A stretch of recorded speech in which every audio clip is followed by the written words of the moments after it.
Good morning. Today is Monday the 3rd. I had a little bit of spotting this morning and a little bit last night.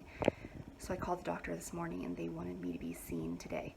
So they're moving my appointment up to today from Thursday. So I'm going to get a full ultrasound and everything done today and we'll see what it looks like. Tony is in the car with the baby. We couldn't find a sitter at that late notice.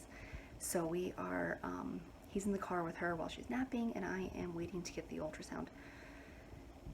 I'm really nervous. The spotting is very, very, very, very, very little. It's not even transferring to my underwear. And it looks old, not new. So hopefully we get answers today. So good answers or bad answers, I guess we'll see. So here's the uterus coming up in the middle there. This is right here. So my initial look here, I'm going to go a little bit bigger here and see if I got to. This is the gestational sac right here. This looks what's called the yolk sac. That little circular area right there.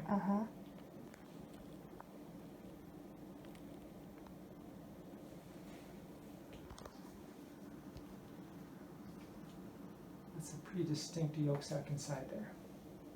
Okay.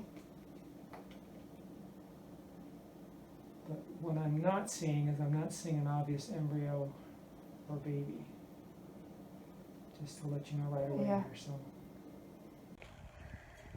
Good morning. It's the next day. We had a whole day to process all this information, which was important for both Tony and I. As you saw in the ultrasound, there was a placenta that was growing. Yeah. And there was a yolk sac that was growing, but there was no baby growing, which is what we saw 2 weeks ago for that ultrasound. The reason I went in early for an ultrasound is I started to spot just a little bit. I might have said that yesterday. So I just spotted just a little bit to see if that was a problem, and obviously it is.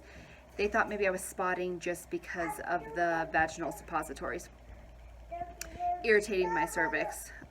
They don't believe that I've started miscarrying yet. So the problem with the placenta growing and the yolk sac still growing is it might take a while for my body to figure out that I am going to miscarry. Right now it's still kind of trying to grow. Come here, Maggie. Come here. So at this point we don't know how long it's going to take. It could take a day, it could take weeks, it could take months, it could take a long time. So at this point I'm going to give it a little bit of time to see if it'll happen naturally, and if that doesn't work, then we'll try a medication called Cytotec. Many people get that to induce labor, so this would induce a miscarriage. I think I would have like 4 or 5 pills vaginally to try and get that process going. And I would do 2 rounds of that, and then if that doesn't work, I will do a DNC, which I'm trying to avoid a DNC at all costs at this point. So hopefully it happens naturally. Now that we know what's going on, I'd rather it not take forever for it to happen. I'm still feeling very pregnant. I'm very nauseous. I don't feel well. Eating is hard. I have headaches. I do feel like my tendons are loosening, you know, like, I don't even know what that's called, but I definitely feel like I have stretching. There's just some weird pregnancy symptoms that it really stinks to have pregnancy symptoms and knowing that you're not pregnant.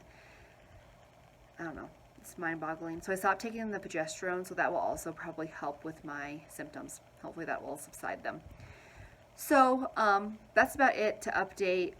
Thank you all so much for praying for us. We so appreciate it. This time is not the time, but we're hoping that because we got pregnant naturally, we can do it again. So we'll see. The doctor doesn't want me to get pregnant for a few months after I actually miscarry, just to get my body back to normal. So it will be a while, but thank you for praying for us and thinking about us, and we appreciate you all so much. Thanks for watching. Bye.